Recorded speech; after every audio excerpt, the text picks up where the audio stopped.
नमस्कार शेतकरी मित्रांनो. आज आपण आपल्या तालुक्यामध्ये लंपीविषयीची जी काही परिस्थिती आहे त्याबद्दल आपणास मी तालुका पशुवैद्यकीय अधिकारी या नात्याने काही सूचना करणार आहे. मागच्या आठवड्यामध्ये आपल्या तालुक्यामध्ये धामणगाव पाट आणि कोतुळ या ठिकाणी 1-2 केसेस आढळलेल्या आहेत.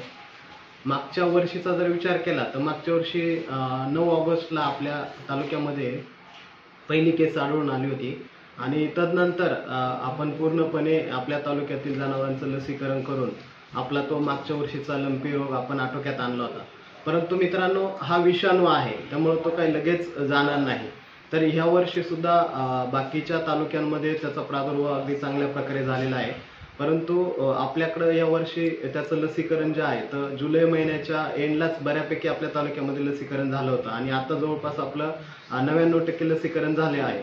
ज्या ठिकाणी समजा कुठं वाडी वस्तीवर कुठं शेतकरी कोणी राहिले असतील तर आपल्या जवळच्या पशुवैद्यकीय दवाखान्याशी आपण संपर्क साधावा, त्या ठिकाणी आपलं लसीकरण केलं जाईल. आता याच्यामध्ये मागच्या वर्षी जसं आपण केलं होतं की माझा गोठा माझी जबाबदारी, त्याच प्रकारे ह्या वर्षी आपल्याला ते अभियान राबवायचं आहे.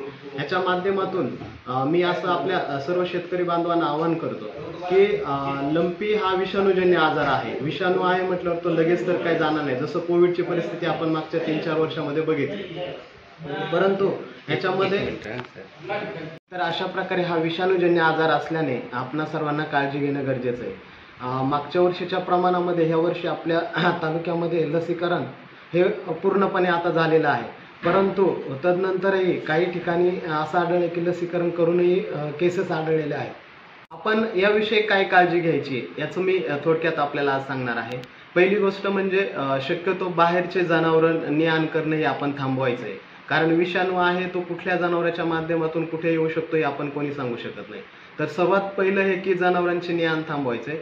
दुसरी गोष्ट, ज्या गोठ्यावर आपणास केस आढळतात किंवा ज्या ठिकाणी लंपीचा आजार झालाय तर त्या ठिकाणी कृपया करून शेतकऱ्यांनी ये-जा करू नये. म्हणजे थोडक्यात काही जसं आपण कोविड काळामध्ये करत होतो की आपण आपल्या घरात थांबायचो, तसंच आपण आपापल्या गोठ्याचं एकमेकाशी संपर्क कमी करायचा आहे.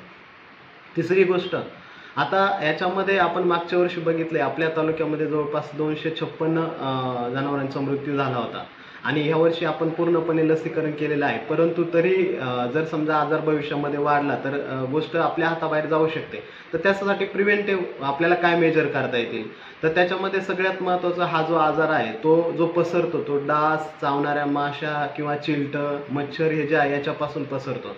तर मागच्या वर्षी जसं आपण केलं होतं की अगदी त्याला उपाय म्हणजे साधा घरगुती की आपला लिंबाचा पाला जो आहे त्याचा धूर संध्याकाळी साधारणपणे 6-7 वाजताची वेळ आपल्या सर्वांना माहिती आहे की सर्वात जास्त मच्छर किंवा डास आपल्या घरामध्ये येतात.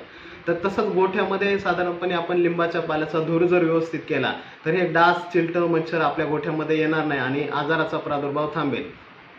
तसंच समजा जर आजार आलाच तर आजार आल्यानंतर काय करायचं की ज्या ठिकाणी शक्य आहे त्या ठिकाणी आजार आलेले जनावर चांगल्या जनावरापासून आपण सेपरेट ठेवायचं आहे. त्याच्यानंतर त्याचं दूध जे काढायचं आहे आपल्याला ते आपण सर्वात शेवटी काढायचं आहे आणि अशा प्रकारची काळजी जर घेतली तर तो आजार फार काही वाढणारा नाही किंवा त्याचं मॉर्टॅलिटी पण म्हणजे मृत्यू पण कमी होऊ शकते.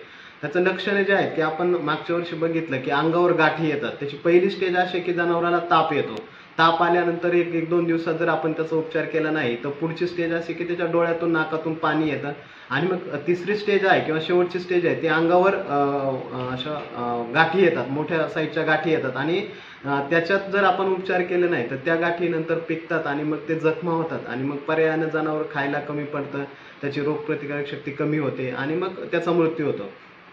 तर याच्यामध्ये आपण प्रिव्हेंटिव्ह एवढंच करायचं की सध्या गोठ्याची फवारणी आठवड्यातून किमान एकदा फवारणी करा. जनावरांची ने-आण इतर ठिकाणावरून थांबवा. कुठं बाधित जनावर असेल तर त्याच्यापासून आपले जनावरं बाजूला ठेवा आणि सर्वात सोपं म्हणजे आपल्या गोठ्यावर सकाळ संध्याकाळ लिंबाच्या पाल्याचा धूर जर केला तर हे प्रमाण आपण थांबवू शकतो. एवढं करूनही समजा जरी आजार आला तर आपल्या नजीकच्या पशुवैद्यकीय दवाखान्यांना संपर्क करा. आमचे पशुवैद्यकीय डॉक्टर येतील आणि आपल्याला जे काही आहे त्याचे उपचार करतील. आणि समजा हे करूनही दुर्दैवाने जर आपल्या एखाद्या जनावर मृत्यू झाले तर शासनाच्या नियमाप्रमाणे आपल्याला त्याची भरपाई शासनाकडनं मिळू शकते.